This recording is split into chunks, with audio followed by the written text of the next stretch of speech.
अलवर, आराम से समझने की कोशिश करना।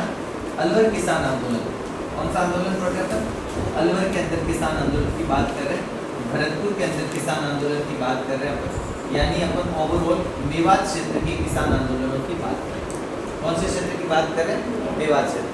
राजस्थान में अलवर और भरतपुर का जो क्षेत्र है वो कैसा कहलाता है? मेवात क्षेत्र कहलाता है। अब यहाँ अपन ने जिस किसान आंदोलन की बात की सबसे पहले, उस किसान आंदोलन का नाम है नींबू चाणा किसान आंदोलन। कौन सा किसान आंदोलन है? नींबू चाणा किसान आंदोलन। अब ये नींबू चाणा किसान आंदोलन है, पहले तो आपको पता होना चाहिए कि इसकी अवधि क्या है। 1921 से लेकर 1925 तक, यानी ज्यादा समय तक ये नहीं चला है, 4 से 5 साल की अवधि में ये किसान आंदोलन चला है। 1921 में जंगली सूअरों की समस्या से शुरू हुआ और बाद में जो है नींबू चाणा हत्याकांड के बाद में कुछ राहत दे दी गई किसानों को और पुराने ही दरों पर ये कर वसूलना शुरू किया और ये किसान आंदोलन हो जाता है समाप्त। अब था क्या इस किसान आंदोलन में? पहला तो ये चीज पता होनी चाहिए कि नींबू चाणा क्या है। ये एक क्षेत्र है जो खालसा भूमि क्षेत्र था। कैसा क्षेत्र था? खालसा भूमि क्षेत्र,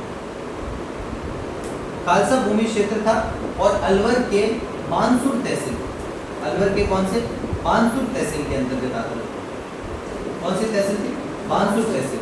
अलवर के बानसूर तहसील का नींबू चाणा क्षेत्र जो है वहां पर किसानों का आंदोलन हुआ। आंदोलन के पहले कारण पढ़ लेते हैं। कारण क्या क्या? पहला कारण जंगली सूअर। अब होता क्या था वहां पर? जंगली सूअर कैसे कारण है? जंगली सूअर खड़ी फसल को किसानों की खराब कर देते थे और अलवर की जो तत्कालीन राजा थे, अलवर के उस समय जो राजा थे, अलवर के महाराजा थे, उन महाराजा का नाम क्या था? जयसिंह। अलवर के जो महाराजा थे उनका नाम क्या था? जयसिंह था। और जयसिंह ने जंगली सूअरों को, जो किसानों को अनुमति दी थी कि वो जंगली सूअरों को मार सके, तो वो जंगली सूअरों को मार नहीं पाते थे। इस वजह से वो जंगली सूअर जो होते हैं उनकी खड़ी फसल को क्या कर लेते थे? नुकसान कर देते थे। तो ये याद रह जाएगा, एक तो जंगली सूअरों के कारण ये आंदोलन 1921 में क्या हुआ था? शुरू हुआ। अलवर के राजा जयसिंह ने जंगली सूअरों को मारने पर किसानों को अनुमति दी दे रखी थी, इस वजह से किसान एक तो परेशान थे। दूसरा जो कारण था वो एक भूमि थी, माफी भूमि। अब ये माफी भूमि जो है वो क्या थी? माफी भूमि ऐसी भूमि थी जो मंदिरों के आसपास होती थी। कहाँ होती थी? मंदिरों के आसपास की ऐसी भूमि जहाँ चराई के लिए, पशुओं के चरने के लिए, गायों के चरने के लिए जो भूमि छोड़ी जाती थी, उस भूमि को कैसे कहते थे? माफी भूमि। इस माफी भूमि को अलवर रियासत ने क्या कर लिया था? जब्त कर लिया। इस वजह से भी ये आंदोलन हुआ। तो आंदोलन का एक कारण क्या था? माफी भूमि को जब्त कर लिया गया। तीसरा जो आंदोलन का मेन कारण था वो था तीसरा भूमि बंदोबस्त। कौन सा बंदोबस्त? तीसरा भूमि बंदोबस्त। ये तीसरा भूमि बंदोबस्त कब हुआ था? 1922 ईस्वी में, जबकि इसकी दरें जो थी उसको 1923-24 में क्या किया गया? लागू किया गया। ये जैसे ही लागू हुई, इससे दो नुकसान हुए किसानों को। एक तो जो दरें थी, राजस्व जो था, भू राजस्व, उस भू राजस्व में कितनी वृद्धि होगी? भू राजस्व में 40% तक वृद्धि होगी। और साथ ही साथ वहाँ जो राजपूत और ब्राह्मण किसान थे, उन राजपूत और ब्राह्मण किसानों के विशेषाधिकार को छीन लिया गया। जो उनको विशेषाधिकार मिल रहे थे, जो उनको विशेषाधिकार मिल रहे थे, उन विशेषाधिकार को क्या कर दिया गया? समाप्त कर दिया गया। तो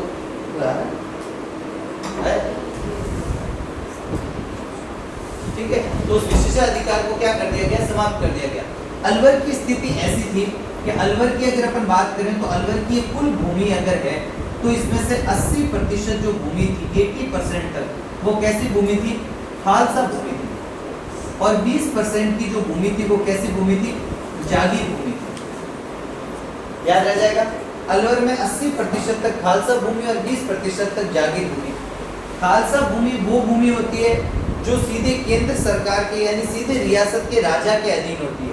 वहां पर कर वसूल कर डायरेक्टली राजा के पास जाता है, जबकि यहाँ जागीरदार के माध्यम से वो कर जो है उसका हिस्सा राजा के पास जाता है और कुछ हिस्सा जागीरदार को लगता है। तो यहाँ बात अपन जो आंदोलन अभी पढ़ रहे हैं वो कहाँ हो रहा है? खालसा भूमि में। यहाँ पर एक पद्धति चलती थी पहले, वो थी इजारा पद्धति। यानी इजारा पद्धति में क्या होता था? अगर किसी किसान को ये भूमि आवंटित की जाएगी तो वो उसकी बोली लगेगी। क्या लगेगी? बोली लगेगी। जिसकी जितनी ऊंची बोली वो भूमि उसी को क्या की जाएगी? आवंटित की जाएगी। एक निश्चित अवधि, मान लो आप बोली लग गई कि एक खेत है 1000 रुपए प्रति वर्ष जो है आपको देना है। इस हिसाब से 5000 रुपए 5 साल के हो गए। अब जो बोली लगाएगा 5000 से ज्यादा, उसकी एक आधारभूत बोली रखती है। अपन नीलामी भी करते हैं, आपने देखा ही होगा, फिल्मों में भी देखा होगा। तो एक नीलामी के आधारभूत बोली रख गई और बोली रखने के बाद में जो जितनी ऊंची बोली लगाएगा उसको ये खेत जो है वो अगले 5 साल, 2 साल या 4 साल एक निश्चित अवधि के लिए दे दिया जाएगा। तो यहाँ ये अधिकांश जो खेती करते थे वो कौन सी जाति के किसान करते थे? राजपूत और ब्राह्मण जाति के किसान ये बोली लगाते थे। इसी वजह से इन किसानों को क्या कहा जाता? बिस्वेदार कहा जाता। यहाँ किसानों को किस नाम से जाना जाता था? बिस्वेदार। सवाल पूछा जा सकता है कि किस क्षेत्र के किसानों को बिस्वेदार कहा जाता था? तो अलवर के खालसा भूमि के राजपूत किसानों को बिस्वेदार या ब्राह्मण किसानों को क्या कहा जाता था? बिस्वेदार। फिर अंग्रेज सरकार ने क्या किया? यहाँ पर ये इजारा पद्धति थोड़ी कठोर पद्धति थी। जो अमीर किसान थे, थोड़े सक्षम किसान थे, वो तो क्या कर लेते थे? भूमि प्राप्त कर लेते थे। और बाकी गरीब किसानों को जो होती है वो खेती के लिए भूमि प्राप्त नहीं होती थी। तो बाद में जो बंदोबस्त लाए गए उन्हें कहते थे भूमि बंदोबस्त। भूमि बंदोबस्त कानून आया। प्रथम भूमि बंदोबस्त कानून जो है वो कब आया? अलवर में 1876। दूसरा भूमि बंदोबस्त कानून जो आया अलवर के अंदर वो कब आया? वो आया 1899 से लेकर 1900। और अपन जिसकी बात कर रहे हैं वो कौन सा भूमि बंदोबस्त कानून है? तीसरा भूमि बंदोबस्त कानून है। और ये भूमि बंदोबस्त कानून कब आया? 1922। जबकि इसकी दरें जो है उन दरों को कब लागू किया गया? 1923 और 1924 के अंदर उन दरों को क्या किया गया? लागू किया गया। आई बात समझ में? 1923 1924 में उनकी दरों को लागू किया गया और भू राजस्व में 40% तक क्या हो गई? वृद्धि हो। पूरी स्टोरी समझ में आई? तीसरा कारण क्या था? तो कैसे शुरू हुआ? अलवर की जो भूभाग था उसमें 20% भूमि जागीर क्षेत्र की थी, 80% भूमि खालसा क्षेत्र की थी। और खालसा क्षेत्र में नींबू चाणा किसान आंदोलन हुआ है। यहाँ खेती करने वाले अधिकांश किसान राजपूत और ब्राह्मण जाति के थे। पहले यहाँ इजारा पद्धति चलती थी, अर्थात जितनी ऊंची आप बोली लगाएंगे उसी हिसाब से भूमि का क्या किया जाएगा? आवंटन किया जाएगा। भूमि जो है वो कृषि के लिए उपलब्ध होती थी। परंतु बाद में भूमि बंदोबस्त कानून आ गए। अपन को तीसरा भूमि बंदोबस्त कानून याद रखना है कि अलवर में नींबू चाणा के अंदर जो आंदोलन हुआ उसका एक कारण है तीसरा भूमि बंदोबस्त कानून के अंतर्गत जो भू राजस्व है उसमें 40% तक क्या कर दी गई? वृद्धि कर दी गई। और जो राजपूत और ब्राह्मण किसान थे उनके विशेषाधिकार को क्या कर दिया गया? समाप्त कर दिया गया। ये तो मेन कारण है। अन्य कुछ छोटे मोटे कारणों की अगर अपन चर्चा करें तो वो कौन कौन से कारण है? अन्य जो छोटे मोटे कारण है उसमें एक कारण है बेगार प्रथा, ठीक है, एक कारण था आपका बेगार और एक और कारण था चराई कर। ये मेन कारण थे जिसके कारण अलवर के नींबू चाणा में क्या हुआ था? किसान आंदोलन हुआ।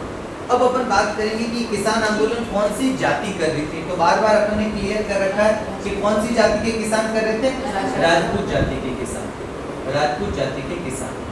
अब इन्हीं का साथ कौन दे रहे थे? ब्राह्मण भी दे रहे थे, आम किसान भी दे रहे थे। आम किसानों को भी तो भू राजस्व तो उनके लिए भी बढ़ा था। तो आम जाति के किसान भी इनका क्या कर रहे थे? साथ दे रहे थे। पर मेन नेतृत्व कौन कर रहे थे? राजपूत जाति के किसान। और नेतृत्व करने में सबसे आगे कौन था? एक व्यक्ति आता है जिसका नाम आता है माधो सिंह। एक और व्यक्ति आता है जिसका नाम आता है गोविंद सिंह। इसके अतिरिक्त जो और नेतृत्वकर्ताओं में नाम आता है उसका नाम आता है गंगा सिंह। और एक और नेतृत्वकर्ता में नाम आता है जिसका नाम है अमर सिंह। अब या तो आपको चारों ही ऑप्शन में दे दिए जाएंगे, इनमें से एक हटाकर पूछ लिया जाएगा, या मुख्य जो नेतृत्व करता था वो कौन था? माधो सिंह और गोविंद सिंह। या तो दो का जोड़ा दे दिया जाएगा या तीन इसमें से सही और एक गलत देकर आपसे पूछ लिया जाएगा। तो एक तो याद रखने लायक चीज ये कि नेतृत्व कौन सी जाति के किसान कर रहे थे और कौन कौन नेतृत्व। बिजोलिया में हमने धाकड़ जाति के जाट किसानों की बात करी, बेगू में हमने धाकड़ जाति के जाट किसानों की बात करी, बूंदी में हमने गुर्जर जाति के किसानों की बात करी और नींबू चाणा में हम राजपूत जाति के किसानों की चर्चा करें। कारण आपको समझ में आ गया आंदोलन क्यों हो रहा है। अब ये क्या करते हैं? ये राजपूत जाति के किसान जो है, राजपूत जाति किसान, ये जनवरी इस प्रकार करते करते कौन सा साल आ जाता है? 1925। अभी आप थोड़े टाइम पहले ही नींबू चाणा हत्याकांड को 100 साल पूरे हुए हैं। अभी अपन 2025 में, तो इस 14 मई जो गई है ना 2025, इसमें नींबू चाणा हत्याकांड को 100 वर्ष हो गए। इतना अवधि बीत गई है, मतलब 1925 से। तो जनवरी 1925 में जो अलवर का एक निकटवर्ती क्षेत्र था दिल्ली, वहां पर अखिल भारतीय अखिल भारतीय क्षत्रिय महासभा, अखिल भारतीय क्षत्रिय महासभा का एक सम्मेलन हुआ। अखिल भारतीय क्षत्रिय महासभा का क्या हुआ? सम्मेलन। कहाँ पर हुआ ये सम्मेलन? दिल्ली में। कब हुआ ये सम्मेलन? जनवरी 1925।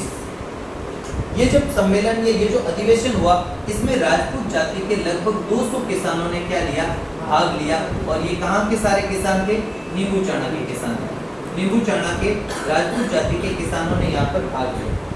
आपको याद रखना है, अलवर में मेनली 2 रियासतों में ये किसान आंदोलन हुआ। एक तो नींबू चाणा यानी कि भागलपुर तहसील और एक थानागाजी तहसील। इन तहसीलों के राजपूत जाति के किसान मेनली यहाँ पर शामिल हुए। तो नींबू चाणा के 200 किसान यहाँ जाते हैं, कहाँ पर? अखिल भारतीय क्षत्रिय महासभा में। और यहाँ जब जाते हैं तो इनका नेतृत्व कौन कर रहा है?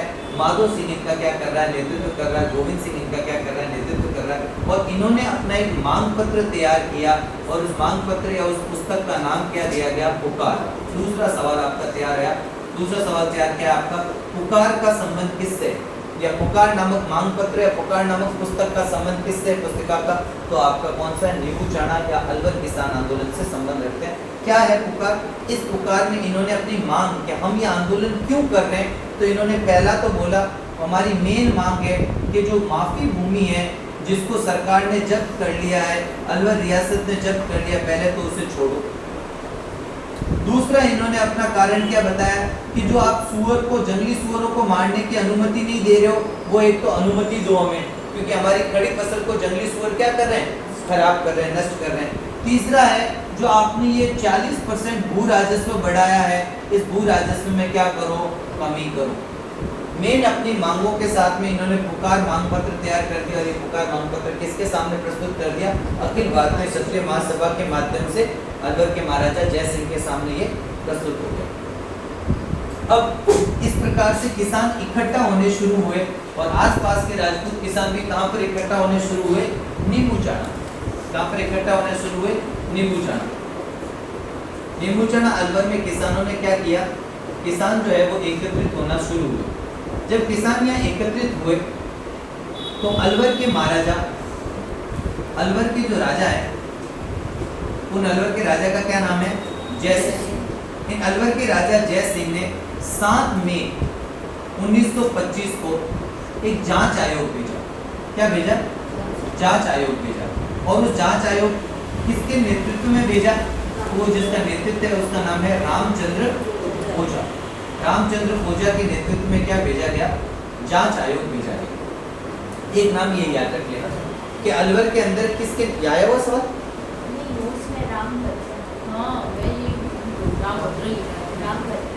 रामभद्र मैंने नहीं, रामचंद्र याद रख लेना। ठीक है, आपको इतना नोट लेने की जरूरत। रामचंद्र, रामभद्र, इतना तो नाम आपको याद रह जाएगा। तो ये जो है इसके नेतृत्व में क्या किया इन्होंने? एक जांच आयोग जो है वो भेजा। अब जैसे ये जांच आयोग आया तो इसका मेन उद्देश्य जांच करना नहीं था, बल्कि मेन उद्देश्य क्या था कि आपका जो नींबू चाणा क्षेत्र है, उस नींबू चाणा क्षेत्र में जो राजपूत किसान है, नींबू चाणा क्षेत्र के जो राजपूत किसान है, उनकी राजपूत किसानों की तैयारी का क्या देना है? जायजा लेना है। तैयारी का क्या करना है? पता लगाना है, जायजा लेना है, पता लगाना है। इस उद्देश्य से ये जांच आयोग किसने भेजा है कि भाई कितने राजपूत किसान इकट्ठे हुए हैं, क्या हुए हैं, क्या इनके बीच में गतिविधि चल रही है, कहीं ये भीषण आंदोलन करने के रूप में तो नहीं है। तो इस प्रकार से पता लगाने के लिए रामभद्र या रामचंद्र, जो भी आप नाम याद रखें, वो ओझा को क्या किया गया? भेजा गया। जब ये सब कुछ पता लग गया, किसानों ने वापस सभा करी। किसानों को 13 तारीख को मना किया गया कि ये सभा मत करो, लेकिन किसान नहीं माने। किसान ने सभा करी तो फिर 14 तारीख को आती है, जहाँ पर क्या हुआ? किसानों की सभा पर गोलियां चलाई गई। तो 14 मई 1925 को जो नींबू चाणा में किसानों की सभा थी, उस किसान सभा पर क्या चला दी? गोलियां चला दी। और जो गोलियां या लाठियां चलाने वाला व्यक्ति है, उस व्यक्ति का नाम क्या आता है? छाजू सिंह जो होता है, नाम आता है, कई जगह छज्जू सिंह भी आता है, एक ही बात है। इसके द्वारा गोलियां चलाई गई। सैनिक कमांडर छाजू सिंह द्वारा गोलियां चलाई गई। इन्हीं को राजस्थान का क्या कहा गया? राजस्थान का जनरल डायर कहा जाता है। राजस्थान का डायर किसे कहा जाता है? ये भी एक इम्पोर्टेंट सवाल है। जैसे पूछा जाता है राजस्थान का चंद्रशेखर आजाद किसे कहा जाता है, राजस्थान का मंगल पांडे कौन है, उसी प्रकार से राजस्थान का गांधी कौन है, उसी प्रकार से राजस्थान का जनरल डायर किसे कहा जाता है? छज्जू सिंह को कहा जाता है।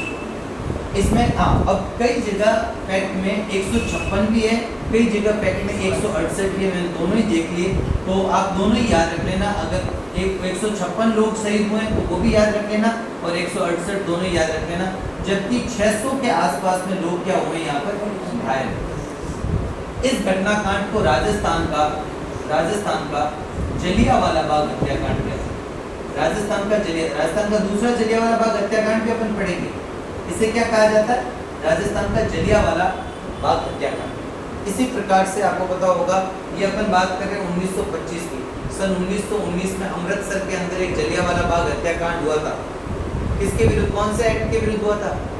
रॉलेट एक्ट, ठीक है ना वकील ना अपील ना दलील कानून के विरुद्ध जब हुआ था। तो 1919 के तो कह रहा हूँ 1919 में, ठीक है। 1919 में वहाँ पर क्या हुआ था? वो जलियांवाला, उस जलियांवाला बाग हत्याकांड राजस्थान का किसे कहा जाता है? नींबूचढ़ा हत्याकांड, ठीक है। अब हुआ ये हत्याकांड हुआ, इतने लोग शहीद हो गए, तो फिर इसकी निंदा होनी तो बनती थी। तो इसकी निंदा कहाँ हुई? यहाँ से अच्छे सवाल आते हैं। तो पहली बात आती है नोट में, अपन का पहला चीज आती है, एक अखबार आता है जिसका नाम है रियासत। एक समाचार पत्र था जिसका क्या नाम था? रियासत नामक समाचार पत्र। और ये जो समाचार पत्र था, इस समाचार पत्र ने इसकी तुलना किससे कर दी? जलियांवाला बाग कांड, जलियांवाला बाग हत्याकांड से जो है, हत्याकांड से किसकी तुलना कर दी? तो पहले चीज तो आएगा कि कौन से समाचार पत्र ने नींबूचढ़ा हत्याकांड की तुलना जलियांवाला बाग या जलियांबाग हत्याकांड से कर दी? तो कौन सा है आपका? रियासत नामक समाचार।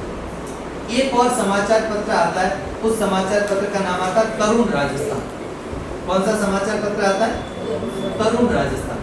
ये समाचार पत्र जो है राजस्थान सेवा संघ का समाचार पत्र। किसका था? राजस्थान सेवा संघ का समाचार पत्र था। और ये जो तरुण राजस्थान समाचार पत्र है, ये समाचार पत्र इसका सचित्र वर्णन करता है। सचित्र वर्णन कौन से हत्याकांड का? नींबूचढ़ा हत्याकांड का सचित्र वर्णन करता है। कौन से अंक में? 31 मई 1925 का जो समाचार पत्र आता है तरुण राजस्थान का, उस 31 मई 1925 के समाचार पत्र में सचित्र डिटेल डिस्क्रिप्शन देता है, पूरा विस्तृत वर्णन करता है। तो विस्तृत वर्णन कौन सा कर रहा है? तरुण राजस्थान कर रहा है। एक समाचार और पत्र है जिसका नाम है यंग इंडिया। क्या नाम है? यंग इंडिया नामक समाचार पत्र। इस यंग इंडिया समाचार पत्र में, ये गांधी जी का एक समाचार पत्र था, यंग इंडिया समाचार पत्र। इसमें गांधी जी ने क्या किया? गांधी जी ने इसे जलियांवाला बाग हत्याकांड से भी क्या बताया? जलियांवाला बाग हत्याकांड से भी विभत्स बताया, एक तो ये याद रखना है।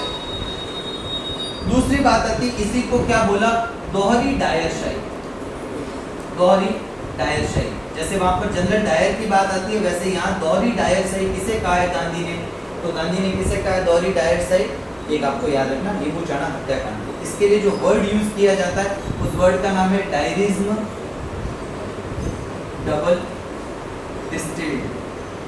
डायरिज्म डबल डिस्टिल्ड जो है, ये शब्द का प्रयोग होता है। तो कई बार अगर इंग्लिश में पूछ ले तो भी याद रखना कि डायरीज में डबल डिस्टिल्ड का मतलब किसने ये शब्द प्रयोग किया नींबूचढ़ा हत्याकांड के लिए? तो महात्मा गांधी ने प्रयोग। अब आप जानते हो कि कांग्रेस डायरेक्टली तो देसी रियासतों में भी इंटरफेयर नहीं कर रही है, लेकिन कांग्रेस का एक अधिवेशन हुआ 1925 में, और इस अधिवेशन का कांग्रेस का कानपुर अधिवेशन, कौन सा अधिवेशन हुआ? कानपुर अधिवेशन। कांग्रेस के कानपुर अधिवेशन जिसकी अध्यक्षता किसने करी थी? जिसकी अध्यक्षता करी थी सरोजिनी नायडू। कौन थी? सरोजिनी नायडू। इसमें भी नींबूचढ़ा हत्याकांड की आलोचना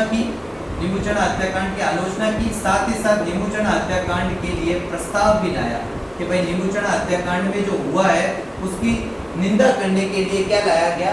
प्रस्ताव लाया गया। तो क्या क्या बात अपन ने पढ़ी? जो आपका अलवर के अंदर नींबूचढ़ा हत्याकांड हुआ है, उसमें रियासत नामक समाचार पत्र इस हत्याकांड की तुलना जलियांवाला बाग हत्याकांड से करता है। तरुण राजस्थान जो राजस्थान सेवा संघ का समाचार पत्र है, वो इसका सचित्र वर्णन करता है। कौन सी तारीख में? 31 मई 1925 के अपने अंक में। यंग इंडिया नामक समाचार पत्र है जिसमें गांधी जी इसको जलियांवाला बाग हत्याकांड से भी विभत्स, उससे भी बुरा बताते हैं और इसे दोहरी डायरशाही या डायरीज में डबल डिस्टिल की संज्ञा देते हैं। और कानपुर जो अधिवेशन हुआ था कांग्रेस का 1925 का, उसमें सरोजिनी नायडू ने नींबूचढ़ा हत्याकांड के विरोध में नींबूचढ़ा हत्याकांड की निंदा करने के लिए एक प्रस्ताव भी जो है इसमें पेश हुआ था। इसमें अध्यक्षता किसने करी थी? सरोजिनी नायडू ने। ये प्रस्ताव कब आया था? कानपुर अधिवेशन में आया था। ये भी आपको याद रखना है। और बातें क्या इंपॉर्टेंट है इस हत्याकांड से, और इस हत्याकांड से बातें क्या इंपॉर्टेंट है? एक बात आती है राम नारायण चौधरी। राम नारायण जो चौधरी है, राजस्थान सेवा संघ के मंत्री भी रहे हैं राम नारायण चौधरी। राम नारायण चौधरी ने इसे नींबूचढ़ा हत्याकांड कहा। तो आपसे पूछा जाता है कि किसने नींबूचढ़ा हत्याकांड कहकर पुकारा इसे? तो राम नारायण चौधरी ने। ये हत्याकांड नाम किसने दिया नींबूचढ़ा हत्याकांड? इसे नींबूचढ़ा हत्याकांड कहा। किसने कहा है? राम नारायण चौधरी ने। क्लियर? एक फैक्ट और याद रख लेना, यहाँ जो नींबूचढ़ा हत्याकांड हुआ था, इस नींबूचढ़ा हत्याकांड में किसानों, महिला किसानों का नेतृत्व किसने किया था? महिला किसानों का नेतृत्व किसने किया है? तो का नेतृत्व जो था वो किसने किया है? वो किया है सीता देवी ने। क्या नाम आता है? सीता देवी। ये रघुनाथ चौधरी की पुत्री थी। रघुनाथ की पुत्री, किसान था एक रघुनाथ जिसकी पुत्री थी। और इसका एक कथन याद रखना है आपको, कथन याद रखना है, चाहे कुछ भी हो,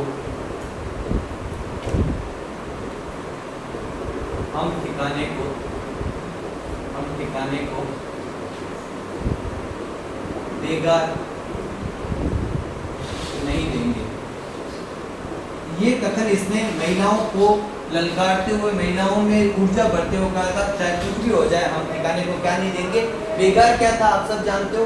मुफ्त में जो काम करवाया जाता बेगार नहीं। तो महिला जो नींबूचढ़ा के अंदर किसानों का जो सम्मेलन हुआ, उसमें महिला किसानों का नेतृत्व कौन कर रही है?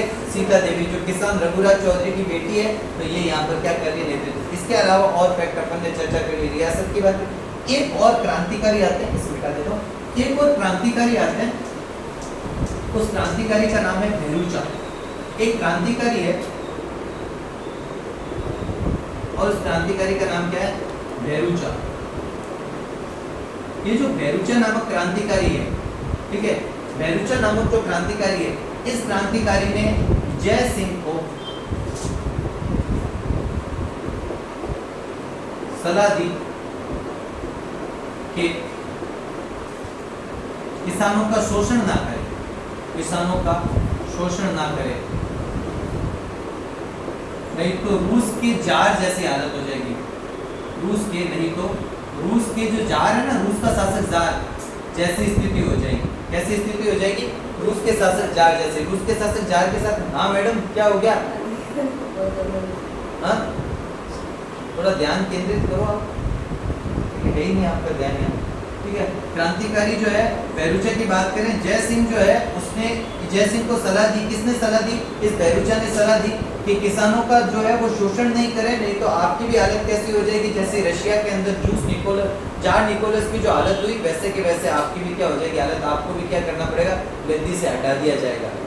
बात समझ में आई? क्लियर? ये सारी घटनाएं आपको याद रखनी। अब ये घटना होने के बाद में इनके लिए जांच आयोग बैठे। फिर कौन सी घटना के लिए? नींबूचढ़ा हत्याकांड के लिए। इंपॉर्टेंट हत्याकांड है, कई सवाल पूछे जाते हैं। अब जो नींबूचढ़ा हत्याकांड है, इस नींबूचढ़ा हत्याकांड, ठीक है, 14 मई 1925, ये जो नींबूचढ़ा हत्याकांड है, इसके लिए जांच आयोग आए। पहला जो जांच आयोग है वो राष्ट्रीय स्तर का जांच आयोग, नेशनल लेवल का राष्ट्रीय स्तर का जो जांच आयोग आया, उसका अध्यक्ष किसे बनाया गया? अध्यक्ष बनाया गया मणिलाल कोठारी।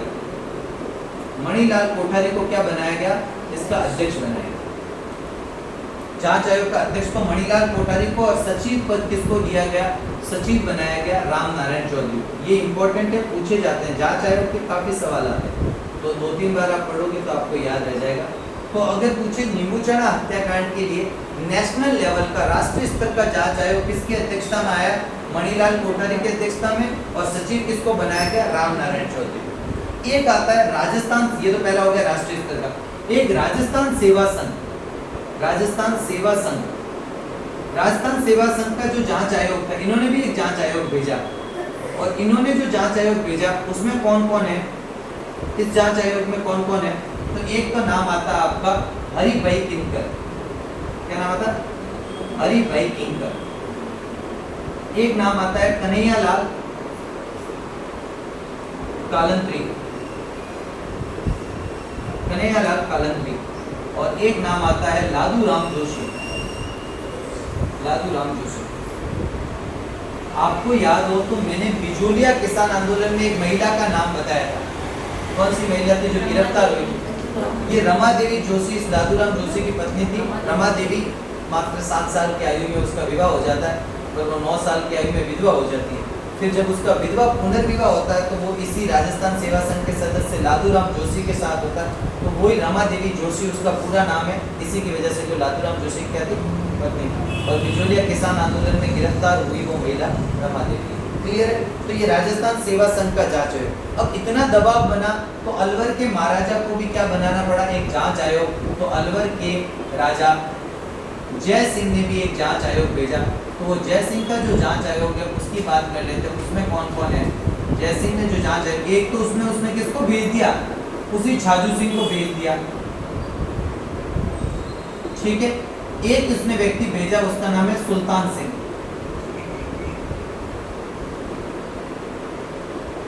और एक व्यक्ति है जिसका नाम है लाला रामचंद्र। ये जांच आयोग किसने भेजा? अलवर के महाराजा जय सिंह ने। तो ये तीनों ही जांच आयोग आपको याद रखने कौन से हत्याकांड से संबंधित है? नींबूचना हत्याकांड से। लगभग आपका नींबूचना हत्याकांड पूरा हो गया। नींबूचना हत्याकांड के लिए राष्ट्रीय स्तर का जांच आयोग मणिलाल कोठारी की अध्यक्षता में आया, जिसमें सचिव पद रामनारायण चौधरी के पास था। इन्हीं रामनारायण चौधरी ने इस हत्याकांड को नींबूचना हत्याकांड की संज्ञा दी है। इसे राजस्थान का जलियांवाला बाग हत्याकांड भी कहा जाता है। इस छाजू सिंह को राजस्थान का जनरल डायर कहा जाता है। राजस्थान सेवा संघ ने जो जांच आयोग भेजा उसमें हरिभाई किंकर, कन्हैयालाल कालंत्री और लादूराम जोशी है। लादूराम जोशी की भी अपन ने थोड़ी सी चर्चा कर ली। फिर अलवर के महाराजा जय सिंह ने जो जांच आयोग भेजा उसमें छाजू सिंह, सुल्तान सिंह और लाला रामचंद्र। नाम तो याद रखने पड़ेंगे। अगर आप ये सोच रहे हो कि आधुनिक राजस्थान देखना है तो उसमें अधिकांश सवाल जो होते हैं वो नामों से ही है। और ज्यादातर आपको आधुनिक राजस्थान के ही सवाल मिलेंगे। जो आधुनिक इतिहास है ना, राजस्थान का आधुनिक इतिहास, उस पर सवाल जैसे 4-5 टॉपिक है। आपका किसान आंदोलन हो गया, प्रजा मंडलीय आंदोलन हो गया, आपका जनजातीय आंदोलन हो गया, 1857 की क्रांति होगी, राजस्थान का एकीकरण हो गया। इन पर अधिकांश आपको सवाल मिल जाएंगे। तो बार बार पढ़ोगे तो याद रह जाएगा, ठीक है। अब हुआ क्या इस घटना के बाद में? जांच आयोग वगैरह सबका गठन हो गया। अब जांच आयोग जब गठन हुआ तो दबाव किस पर बना? अलवर के राजा जय सिंह पे। तो जय सिंह ने क्या किया? जय सिंह ने जो भी किसान परिवार था जिसमें शहीद हुआ है, प्रत्येक शहीद परिवार को, जो किसानों का शहीद परिवार था, उस प्रत्येक शहीद परिवार को मुआवजे के रूप में, मुआवजा कितना दे दिया? 128 रुपए प्रति किसान परिवार को क्या दे दिया? इसने मुआवजा दे दिया। वर्ष 1925 में लागतों को कम कर दिया। वर्ष 1925 में जो है वो भू राजस्व की दरों को कम कर दिया। भू राजस्व की जो दर थी उन दरों को क्या किया? कम। और आंदोलन क्या हो गया? समाप्त। आंदोलन हो गया समाप्त। अब देखो कितना आसान है, कोई ज्यादा टफ नहीं है। आंदोलन क्या हो गया? समाप्त। कब समाप्त हो गया? 1925 में आंदोलन। क्लियर है? मोटा मोटा आप देखो, आंदोलन शुरू 1921 में जंगली सुअरों की समस्या से हुआ और आंदोलन समाप्त हुआ है जब अलवर के महाराजा जय सिंह ने जो है वो दरों में क्या कर दी? कमी कर दी। इसी के साथ में आंदोलन क्या हो जाता है? समाप्त हो जाता है। जो 80-40% तक जो भू राजस्व बढ़ा दिया था उसको क्या कर दिया गया? कम कर दिया गया। जंगली सुअरों को मारने की अनुमति दे दी गई और माफी भूमि की, अधिकांश भूमि को क्या कर दिया गया? छोड़ दिया गया। तो इसी के साथ में आंदोलन क्या हो गया? क्लियर है एकदम अलवर किसान आंदोलन। अब क्या होता है? एक किसान आंदोलन आता है जिसका नाम है लंबरदार किसान आंदोलन। एक आंदोलन आता है इसका नाम है लंबरदार, या फिर कई जगह आता है नंबरदार किसान आंदोलन। बड़ा आसान है, कोई ज़्यादा बड़ी बात नहीं है, 2-3 बातें। थोड़ी एकाग्रता रखो आप, ठीक है, एकाग्रता रखो, थोड़ा एक्टिवनेस रखो तो मजा आएगा। हाँ, क्यों नहीं आ रही एक्टिवनेस? नींद आ रही है? इसकी वजह से क्या है, चलता रहेगा, कोई नहीं। आप अपनी एक्टिवनेस रखो, हाँ, अपने साइलेंट मोड में नहीं जाना। तो लंबरदार या नंबरदार किसान आंदोलन की चर्चा करते हैं।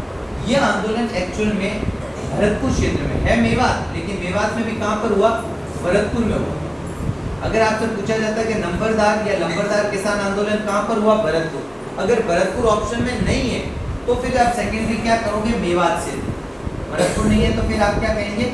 मेवात क्षेत्र में, वरना कहाँ हुआ? भरतपुर।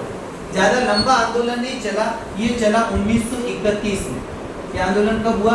1931 में ये आंदोलन हुआ। अब आप समझो कि आंदोलन था क्या। आंदोलन ये था कि वर्ष 1931 में यहाँ पर नया भूमि बंदोबस्त कानून आया।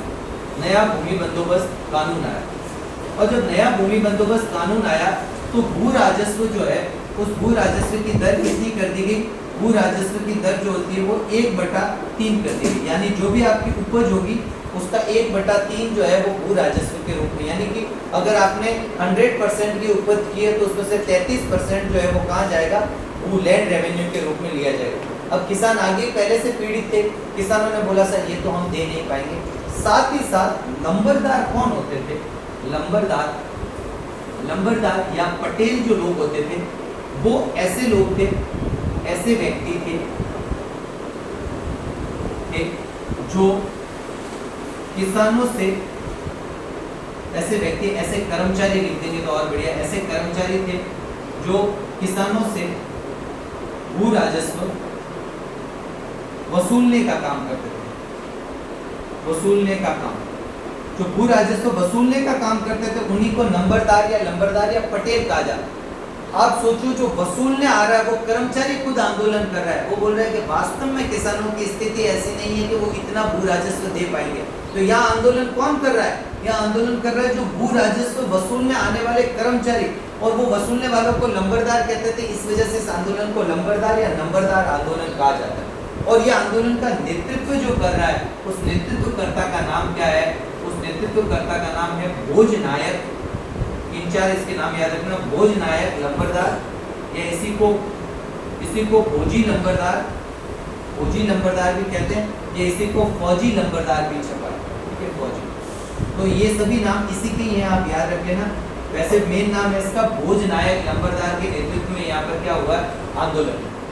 छोटा सा आंदोलन है, देखो, लंबरदार आंदोलन वर्ष केवल 1931 में ही चलेगा।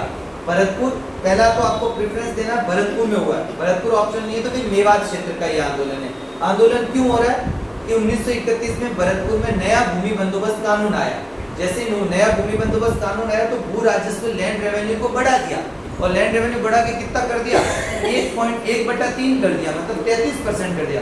किसानों की स्थिति नहीं थी कि वो इतना भू राजस्व दे पाए, किसानों की स्थिति इतनी नहीं थी कि भू राजस्व दे।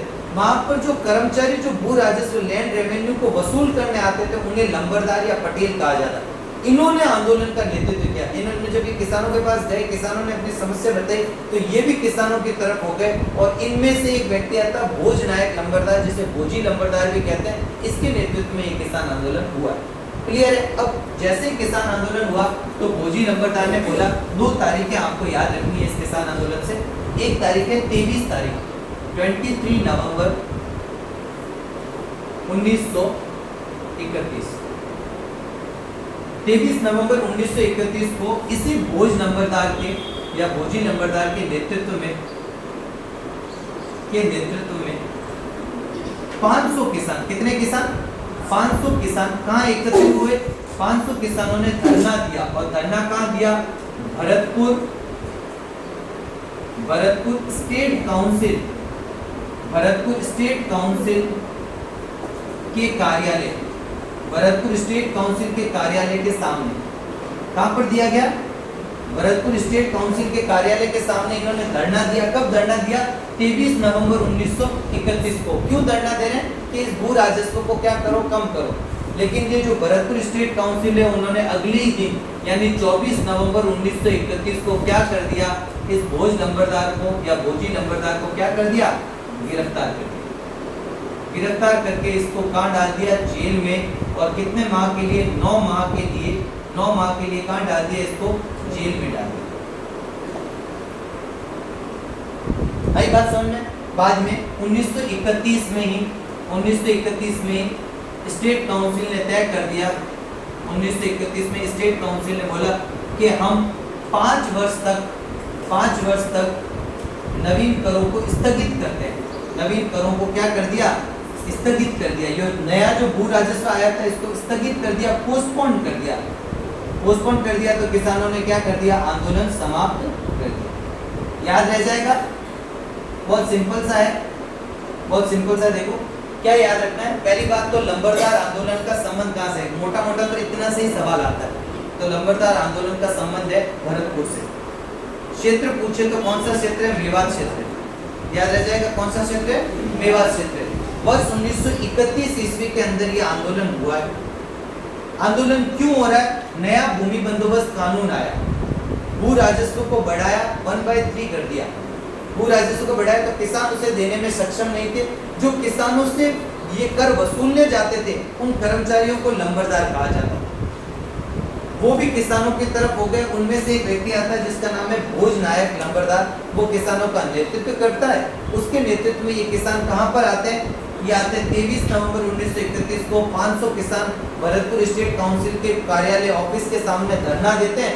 तो भोज लंबरदार को अगले ही दिन यहाँ से गिरफ्तार करके 9 महीने के लिए जेल में डाल देते हैं। फिर भरतपुर स्टेट काउंसिल कहती है कि हम इस भू राजस्व को आने वाले अगले 5 साल के लिए क्या कर रहे हैं? पोस्टपोन कर रहे हैं। किसान कहते हैं बहुत बढ़िया, और आंदोलन हो जाता है। कोई बड़ी बात नहीं, इजीली याद रह जाएगा। अब जो इम्पोर्टेंट है अपने लिए, अरे भाई पी लो, चाय पीनी हो तो ऐसे मत करो। हाँ, नींद में से उठ के आए हो क्या? आज मुझे तो लग ही नहीं रही है। आपको देख देख के तो मैडम मेरे को नींद आ रही है आज। हाँ, तबीयत ठीक नहीं है तो आज कैंसिल रखते हैं। ऐसा भी क्या जरूरत है? चलो कोई तबीयत ठीक नहीं हो जाएगी। ये पढ़ोगे तो आपको तबीयत एकदम सही हो जाएगी। ठीक, चलो अब बात आती है अपने पास में अगला जो है उसका नाम है मेव किसान आंदोलन। ये इंपॉर्टेंट, यहाँ से सवाल आते हैं।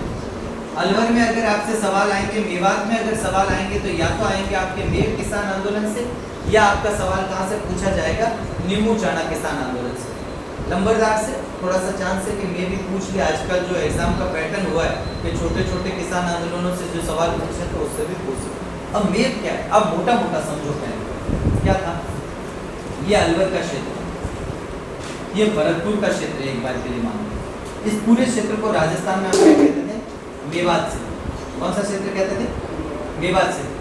और थोड़ा बहुत जो सीमावर्ती क्षेत्र है वो कौन सा? हरियाणा का भी मिला दो। तो ये कौन सा क्षेत्र था? पूरा मेवात क्षेत्र। ये मेवात क्षेत्र इस जाति की वजह से ही मेवात कहलाने लगा। ये मेव क्या होते थे? मुसलमान। मेव जो थे पहले हिंदू थे, बाद में मुसलमान में कन्वर्ट हो गए थे। तो ये मेव मुसलमान है, उनके द्वारा ये आंदोलन किया गया। कौन से? मेव से ही क्लियर है। कौन से क्षेत्र में किया होगा? मेवात से। राजस्थान की बात करें तो आपका अलवर और भरतपुर।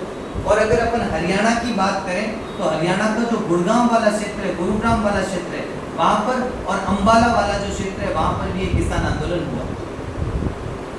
आई बात समझ में? तो ये किसान आंदोलन जो होता है यहाँ पर होता। अब इनके कारण क्या है? ये क्यों कर रहे हैं किसान आंदोलन?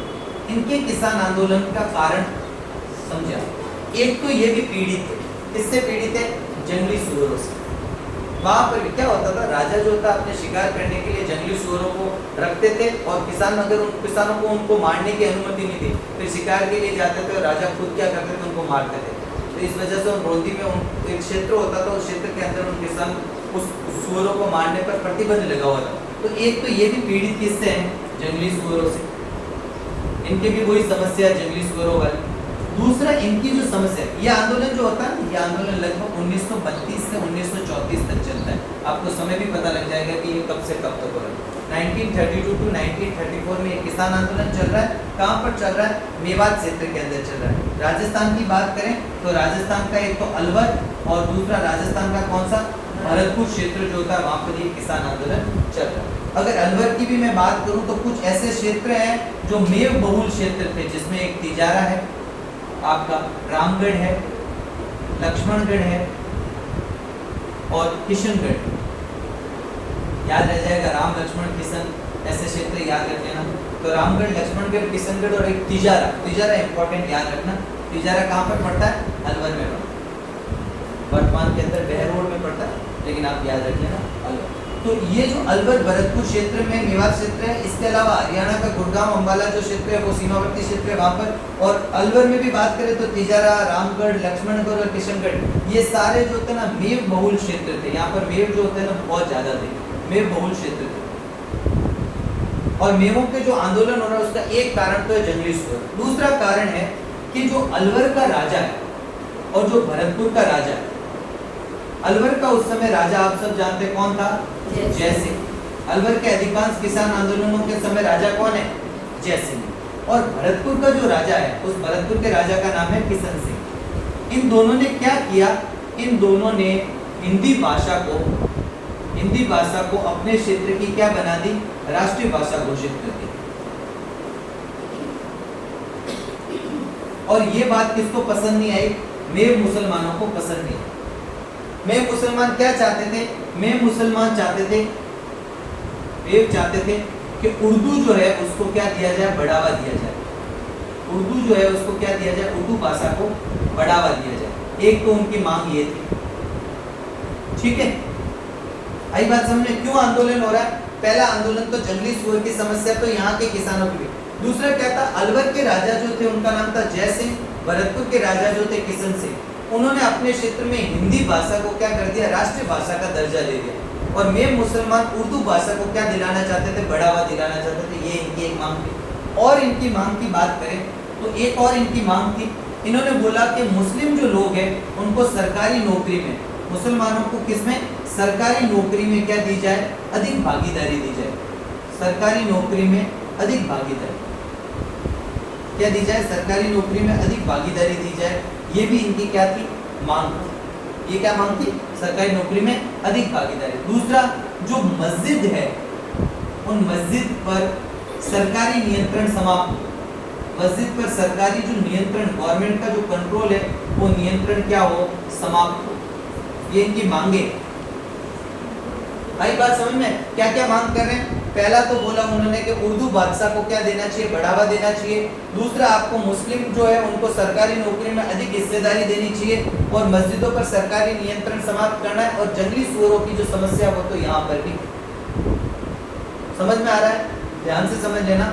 मेव किसान आंदोलन मेवात क्षेत्र में 1932 से 1934 के बीच में चला है। मेवात क्षेत्र में राजस्थान का तो अलवर, भरतपुर और हरियाणा का गुड़गांव, अंबाला वाला क्षेत्र आता है। अलवर में भी मेनली तिजारा, रामगढ़, लक्ष्मणगढ़ और किशनगढ़ ये सारे मेव बहुल क्षेत्र थे। अगर अलवर में प्रॉपर पूछ ले तो कौन कौन से क्षेत्र है ये, जिसमें तिजारा तो इम्पोर्टेंटली आपको याद रखना ही रखना है। तिजारा में तो सांप्रदायिक दंगे होते हैं इस मेव किसान आंदोलन के अंतर्गत। शुरुआत में ये आर्थिक कारणों से हुआ है, मतलब जंगली सुअर हो रहे तो नुकसान हो रहा था, पैसों के लिए हुआ है, लेकिन बाद में ये सांप्रदायिक रूप ले लेगा ये किसान आंदोलन, ठीक है, समझ लो। और दूसरी बात है, अलवर के महाराजा जय सिंह, भरतपुर के महाराजा किशन सिंह ने वहाँ हिंदी भाषा को राष्ट्रीय भाषा घोषित कर दिया। ये बात मेव मुसलमानों को पसंद नहीं आई। मेव मुसलमानों ने उर्दू को बढ़ावा देने की मांग की। सरकारी नौकरी में मुसलमानों को अधिक जो भागीदारी है, अधिक अपने क्या देने चाहिए, उनको अवसर देने की क्या करी? मांग करी। और मस्जिदों पर सरकारी नियंत्रण हटाने की मांग करी। इसी के तहत दो संस्थाओं का गठन होता है मेव किसान आंदोलन के तहत। ये इंपॉर्टेंट है। दो संगठन जो है ना, इनका नाम पूछा जाता है एग्जाम में। कौन कौन से दो संगठन है? एक संगठन है जिसका नाम है जमीयत ए तबलीग उल इस्लाम। इसका गठन 1926 में हुआ। और ये गठन किसने किया? 1926 में ये किया मोहम्मद इलियास कंधावली। मोहम्मद इलियास कंधावली जो है उसने इसका गठन किया है। और इसका उद्देश्य क्या है? इसका उद्देश्य है मेवों को या मेव मुसलमानों को शिक्षित करना। मेव मुसलमानों को इस्लाम की शिक्षा देना जो होता है, ये इसका क्या है? उद्देश्य। और इन्होंने बोला कि हम अलवर में, भरतपुर में, अलवर भरतपुर जो है, जो मेवात क्षेत्र है, वहाँ मेवात क्षेत्र में 200 इस्लामिया स्कूल खोलने का फैसला, 200 इस्लामिया स्कूल खोलने का क्या ले लिया इन्होंने, फैसला ले लिया। ये आपको याद रखना। तो एक तो याद रखना है जमीयत उल तबलीग उल इस्लाम जो है, जमीयत ए तबलीग उल इस्लाम 1926 में संस्था का गठन मोहम्मद इलियास कंदावली द्वारा, और ये में मुसलमानों को इस्लाम की शिक्षा देने के उद्देश्य से इसका गठन किया गया। अलवर भरतपुर यानी मेवात क्षेत्र में 200 इस्लामी स्कूल खोलने का क्या लिया गया फैसला, जहाँ पर मेवों को क्या दी जाए, इस्लाम की शिक्षा दी जाए। एक तो बात आती है। दूसरा एक संगठन आता है, इस संगठन का नाम है, ये इम्पोर्टेंट है आपके लिए, इम्पोर्टेंट है, एग्जाम में पूछा जाता है। इस संगठन का नाम है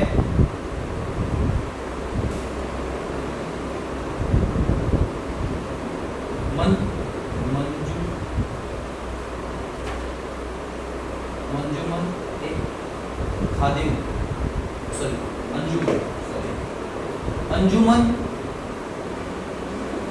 ए खादिम उल इस्लाम। अंजुमन ए खादिम उल इस्लाम ये भी एक संस्था थी, और इस संस्था का गठन किसने किया है, इस संस्था का गठन 1932 में हुआ है, और वो किया है मोहम्मद अली हादी।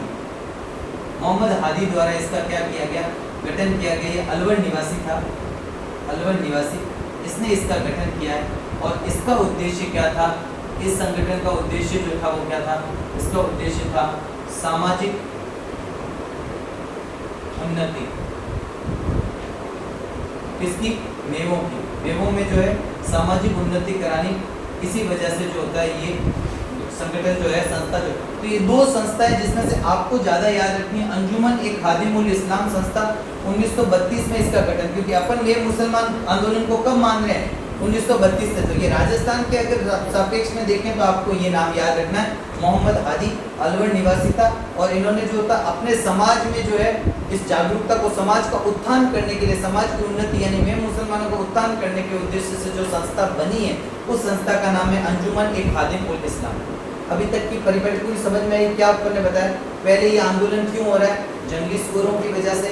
मेवों की क्या मांग है कि उर्दू को बढ़ावा दो, हिंदी को राष्ट्रभाषा आपने घोषित किया है, इसकी जगह आप उर्दू को क्या दो, बढ़ावा दो। जो आपकी मस्जिदें हैं उन मस्जिदों पर सरकारी नियंत्रण को समाप्त करो, और मुस्लिम समुदाय को जो है गवर्नमेंट नौकरी में जो है अधिक भागीदारी सुनिश्चित करो। कहाँ हो रहा है, मेवात क्षेत्र, राजस्थान का अलवर, भरतपुर, और हरियाणा का गुड़गांव, अम्बाला क्षेत्र जो होता है वहाँ पर ये आंदोलन। अलवर में भी तिजारा, रामगढ़, लक्ष्मणगढ़, किशनगढ़ ये मेव बहुल क्षेत्र थे। आंदोलन जब शुरू हुआ तो आंदोलन के कारण हो गए, आंदोलन के अंतर्गत ये दो संस्थाएं आपको याद रखनी, ये राजस्थान से बाहर, ये राजस्थान के इंपॉर्टेंट याद रखना। अंजुमन ए खादिम उल इस्लाम संस्था 1932, मोहम्मद हादी, और ये कौन है, अलवर निवासी था। इसका उद्देश्य क्या है, सामाजिक उन्नति करना, किसकी, मेवों की। दूसरा जमीयत ए तबलीग उल इस्लाम 1926, मोहम्मद इलियास कंदावली, और इसने बोला मैं मुसलमानों को इस्लाम की शिक्षा देना है, और इसके तहत मेवात क्षेत्र में क्या बनानी है, 200 से अधिक इस्लामिया स्कूल जो है उसका गठन करने का फैसला। अब यहाँ मेव आंदोलन का जो नेतृत्व कर रहा है ना, ध्यान से समझते जाना, इजी गोइंग हो जाएगा। अब वो क्या रहा है कि यहाँ मेवों का जो नेतृत्व कर रहे हैं ना, वो नेतृत्वकर्ता के नाम याद रखना। पहला नेतृत्वकर्ता आपको याद रखना है यासीन खान। ओवरऑल तो जो नेतृत्व कर रहा है वो कौन है, यासीन खान, लेकिन ये कहाँ का है, गुरुग्राम निवासी। ये गुरुग्राम यानी हरियाणा के अंदर, हरियाणा वाला जो मेवात क्षेत्र है वहां पर इसने मेव आंदोलन का नेतृत्व कर दिया। राजस्थान की बात करूं तो राजस्थान में कौन है, राजस्थान में मोहम्मद हादी, और ये कहाँ का है, ये अलवर निवासी। ये कहाँ का है, अलवर निवासी। और एक व्यक्ति और नाम आता है जिसका नाम आता है गुलाम भिक्खु नारंग। ये कहाँ का है, ये अंबाला निवासी है। ठीक है, तो इन्होंने यहाँ पर आंदोलन का क्या किया, नेतृत्व किया। अगर आपसे ओवरऑल या तो यासीन खान पूछेगा और अलवर के अंदर पूछे तो फिर क्या है, मोहम्मद हादी जो है उसने मेव आंदोलन का क्या किया है। क्लियर है? अब होता क्या है, जब इतना दबाव बनता है, ये संगठन बनते हैं, तो अलवर के महाराजा पर क्या बनता है, दबाव बनता है कि वास्तव में क्या मेवों से ज्यादा कर लिए जा रहे हैं, या मेव जाति जो है उनकी जो मांगे हैं उनको पूरा करना है, साथ ही साथ जंगली सूअरों की समस्या को भी हटाना है। तो अलवर के महाराजा जय सिंह एक जांच आयोग का गठन करते हैं। जब ब्रिटिश सरकार का भी दबाव था तो अलवर के महाराजा ने एक जांच आयोग का गठन किया। उस जांच आयोग की बात कर लेते हैं। और जो अलवर के महाराजा है जय सिंह, अलवर के जय सिंह ने एक जांच आयोग गठित किया। और उस जांच आयोग में कौन कौन है? जांच आयोग में एक व्यक्ति का नाम है दुर्जन सिंह, ये इसका अध्यक्ष है जांच आयोग का, दुर्जन सिंह जांच आयोग। अध्यक्ष कौन है? दुर्जन सिंह है। एक व्यक्ति है जिसका नाम है गजनाफर अली, और एक व्यक्ति है जिसका नाम है गणेशी लाल। याद तो ये आपको नाम करने पड़ेंगे, अगर आप सिलेक्शन लेने की उम्मीद करते हो तो फिर आपको ये नाम बार बार याद करना। और अगर आपने नामों को ही छोड़ दिया तो फिर आप सोच लो आपने अपना सिलेक्शन छोड़ दिया। बार बार 2-3 बार 3-4 बार आप याद करोगे तो याद हो जाएगा। दुर्जन सिंह अध्यक्ष है, गजनाफर अली है और गणेशी लाल ये 2 सदस्य भी हैं। तो ये जांच आयोग क्या किया, किसने गठित किया? तो कई बार ऐसा जांच आयोग 3 सदस्यों के नाम दे देंगे और पूछ लेंगे ये जांच आयोग कौन से आंदोलन से संबंधित है, मेव किसान आंदोलन, या पूछ लेंगे मेव किसान आंदोलन के दौरान अलवर महाराजा ने जांच आयोग में किस किस को भेजा है? तो दुर्जन सिंह, गजनाफर अली और गणेशी लाल। साथ ही साथ जो 1933 में राजस्थान विभाग का दीवान या प्रधानमंत्री किसको बनाया? दीवान या प्रधानमंत्री जो बनाया उसका नाम है मिस्टर वाइलिया। मिस्टर वाइलिया को क्या बनाया? यहाँ पर जांच हेतु क्या बनाया? दीवान बनाया, प्रधानमंत्री बनाया राजस्थान विभाग का। कब? 1900 किसान आंदोलन की। लेकिन कुछ हुआ नहीं, किसान धीरे धीरे जो होते बहुत ज्यादा उग्र होने लगे। जब ये आंदोलन उग्र होने लगा इसने सांप्रदायिक रूप ले लिया, और सांप्रदायिक रूप लेकर इन्होंने क्या किया कि जो हिंदू है उनके घरों को लूटना शुरू कर दिया। मतलब अब ये हिंदू मुसलमान आंदोलन हो गया, हिंदुओं के घरों को लूटना, हिंदुओं की संपत्ति को लूटना शुरू हो गया, कत्लेआम शुरू हो गया। तो इस वजह से ये सांप्रदायिक दंगे हो गए। तिजारा में बहुत फेमस दंगे हुए थे उस समय 1933-34 में। तो ब्रिटिश सरकार ने इंटरफेरेंस किया और अलवर के महाराजा को ही अलवर से निष्कासित कर दिया, देश निकाला दे दिया कि आपकी वजह से ये दंगे हुए। और अलवर के महाराजा जय सिंह को क्या कर दिया? देश निकाला दे दिया। और वो बाद में चले गए यूरोपीय देशों में, वहीं पर पेरिस में ही उनकी मृत्यु हो गई। सवाल पूछा जाता है कि अलवर के महाराजा को देश निकाला देने के बाद उनकी मृत्यु कहाँ हुई? तो उनकी मृत्यु पेरिस में हुई। पेरिस कहाँ स्थित है? क्लियर?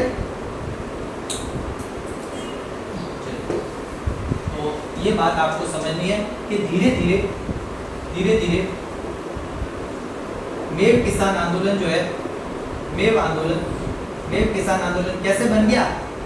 ये आर्थिक मांगों से ये कैसा बन गया? सांप्रदायिक आंदोलन बन गया। सांप्रदायिक आंदोलन जो है वो बन गया। और फिर सांप्रदायिक आंदोलन जब बना तो फिर क्या हुआ? तिजारा में सांप्रदायिक दंगे हुए। तिजारा कहाँ पड़ता है? अलवर में। तिजारा अलवर में क्या हुआ? सांप्रदायिक दंगे, यानी हिंदू मुस्लिम के बीच में सांप्रदायिक दंगे हुए। ठीक है, तिजारा दंगे। ठीक है, ब्रिटिश सरकार ने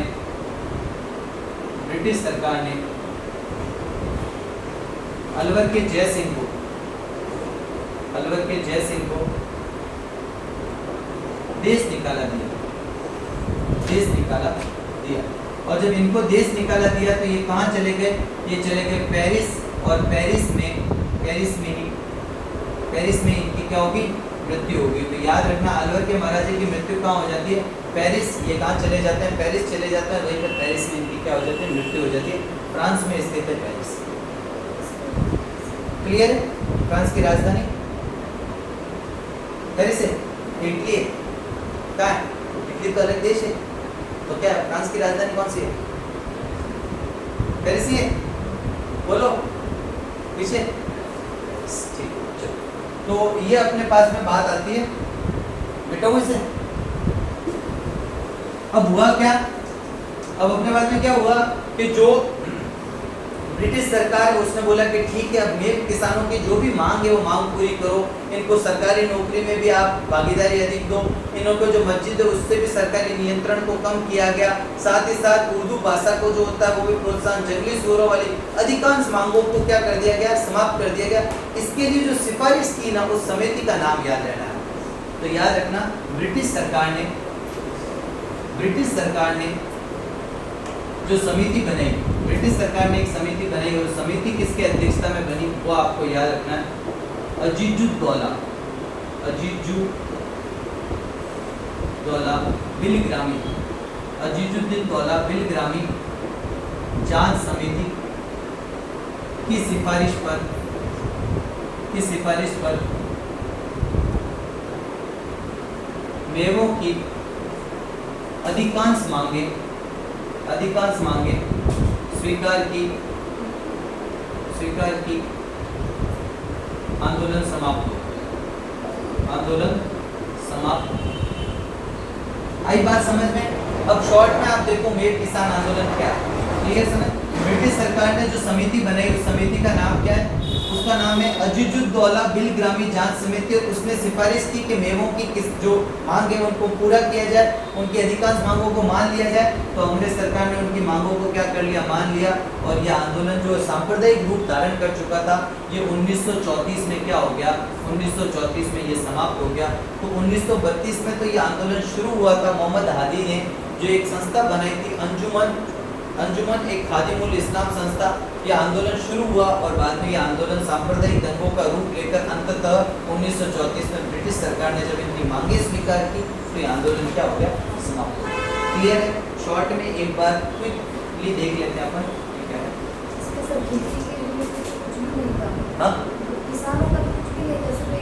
जंगली सूअरों वाली, हाँ फिर मैं बता रहा हूँ ना, शुरू ये आर्थिक किसान आंदोलन आर्थिक समस्या के लिए शुरू हुआ था। मतलब पैसों की समस्या थी, किसान फसल खराब करते थे तो नुकसान होता था, लेकिन धीरे धीरे ये सांप्रदायिक रूप ले गया।